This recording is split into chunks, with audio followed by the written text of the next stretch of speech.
corrupção, drogas e fatos inimagináveis. No Jogo Aberto de hoje, o escritor Pedro Madsen retrata a realidade que viveu no complexo penitenciário de Jericinó no livro Quando a Liberdade Vira Pó. Bom, Pedro, o livro ele é inspirado na sua permanência no complexo penitenciário entre os anos de 2013 e 2014. Qual foi o momento que você percebeu que você vivia uma realidade assim inacreditável, fora do comum? Eu acredito que foi nos primeiros dias mesmo, porque no presídio de triagem, no caso foi em Bangu 2, eu passei pela triagem, a triagem ela está sempre mudando de presídio, ela não é fixa, eles mudam sempre, e é um momento de choque, porque é quando você vê as cenas de tortura, as cenas de violência, aquelas cenas que você só vê em filmes e você acredita que não existe na vida real. E no primeiro dia você já toma um choque, mas você acha que você está num filme.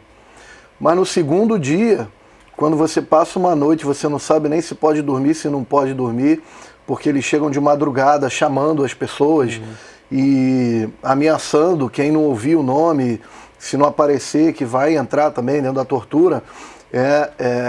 Você já chega no segundo dia, você fala, não, eu estou aqui, né? Não acordei desse sonho, né?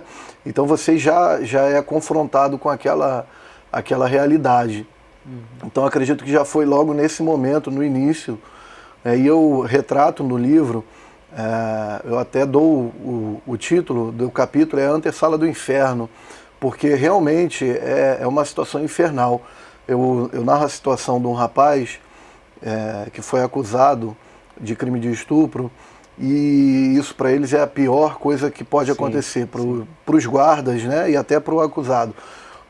As cenas bárbaras que eu vi, e eu relato algumas delas com detalhes, né, que eu pude acompanhar nesses primeiros 5 dias que eu fiquei ali em Bangu 2, são de tirar o fôlego de qualquer um. Alguns leitores do livro desistem nessas primeiras páginas, né, e aí eu digo, não, então pula algumas páginas, né, pula as 10, 15 primeiras páginas e continua, né, e que você vai retomar a leitura, porque realmente é até difícil de você acreditar que você está vendo aquilo, sabe? E por que você teve a ideia de retratar essa sua experiência em um livro? Justamente porque, enquanto a gente está falando aqui agora, isso está acontecendo lá agora. E a gente não faz ideia, a gente que vive aqui, a gente que tem essa vida de classe média alta ou classe média baixa, que a gente busca trabalhar, busca estudar, a gente não consegue imaginar que essas coisas acontecem. E então eu creio que o sistema carcerário, o sistema penitenciário de uma forma geral, ele alimenta muito a situação de violência que nós sofremos reflexos hoje em dia, né, porque ele é violência por violência, ele se alimenta. E muitas vezes eu vi pessoas entrarem lá, pessoas que talvez pudessem entrar já num processo de ressocialização, e ressocialização, quando eu falo ressocialização, eu não, de forma alguma, eu digo pegar bandido e botar para a rua. Não, ressocialização para mim é você completar a defasagem que muitos deles têm na educação e ensinar aquelas pessoas profissão. Em vez disso acontecer, eles aprendem profissões do crime. O assaltante ensina o traficante a assaltar e vice-versa, e o cara do estelionato ensina eles, o traficante, o assaltante, a prática do estelionato, e eles saem de lá otimizados no crime. Então, isso é um absurdo, isso é chocante, eu vi isso com os meus próprios olhos, e eu creio muito que não só isso alimenta a violência, mas como nós temos possibilidades, às vezes com coisas pequenas, de mudar essa situação, que vai refletir indiretamente, vai refletir no cotidiano do nosso dia a dia, no sinal que a gente atravessa ali, e que vem um assaltante roubar a bolsa da nossa mãe, da nossa filha, da nossa namorada, da nossa irmã, sabe, ou da gente mesmo, que às vezes leva uma facada, né, ou bota uma arma na cara e gera um trauma para a vida inteira.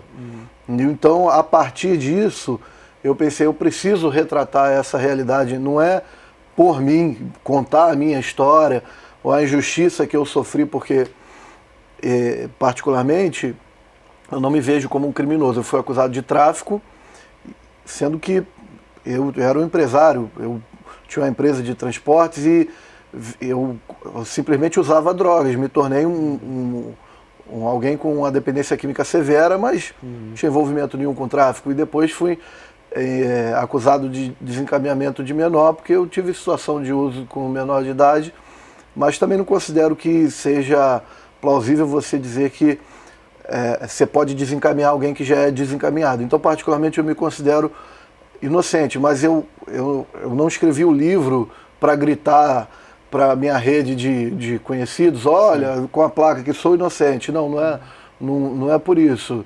É por algo muito maior, que são essas situações envolvendo o sistema penitenciário e também coisas que se expandiram relacionadas à corrupção, que estão lá dentro, e também a drogas, né, a política de drogas, né, coisas que foram... O tema foi abarcando, né, e eu fui vendo possibilidades que podia tratar de uma forma diferente. E mesmo vivendo isso tudo que você retrata, de onde que você tirou forças para recomeçar a vida depois que saiu?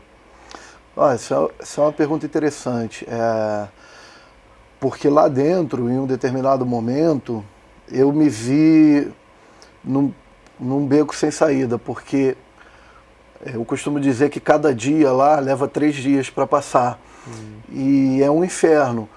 Você está num local onde as pessoas estão amontoadas, você não tem silêncio, não tem paz, uma barulheira 24 horas e os caras traficando o tempo inteiro e praticando aquele golpe do falso sequestro do seu lado, às vezes de madrugada, né? Aí você está dormindo, aí acorda com um grito de alguém lá, se passando por vítima ou mesmo por bandido lá, e nesse momento às vezes te dá uma vontade mesmo de desistir de tudo, ou não só uma vontade, mas uma sensação de que tudo acabou, aquela coisa de o príncipe e o plebeu, né? De que a sua vida era de príncipe, você acordou do sonho, e na verdade você é o plebeu que tem que acordar às 5 da manhã e aquela é a tua realidade.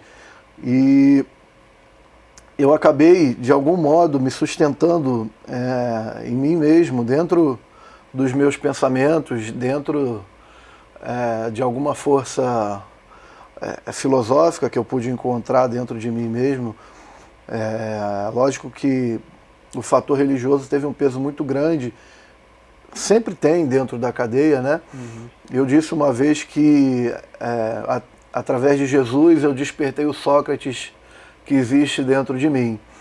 E eu tive que me fechar dentro de mim, tive que criar uma bolha em volta de mim para tentar sobreviver àquilo ali, porque saindo ficava mais fácil, né? E aí a família faz uma diferença muito grande, porque ninguém me julgou em momento nenhum e todos me deram suporte para que eu pudesse recomeçar depois disso, né? Bom, Pedro, após a sua liberdade virar pó, como diz o nome do livro, qual o recado que você deixa para as pessoas que vivem uma situação parecida com a que você viveu na época? Bom, o recado que eu posso deixar é que a pessoa precisa, de fato, se desconstruir esse eu que está com a vida torta, né? Um eu envolvido com coisas que a levaram para o fundo do poço, e reconstruir um novo eu, né? Reconstruir, mesmo que seja dentro do fundo do poço mesmo que seja dentro de uma cadeia, mas a partir de um novo eu, né? A partir de uma reconstrução, tudo é possível. Esse é o recado que eu posso deixar.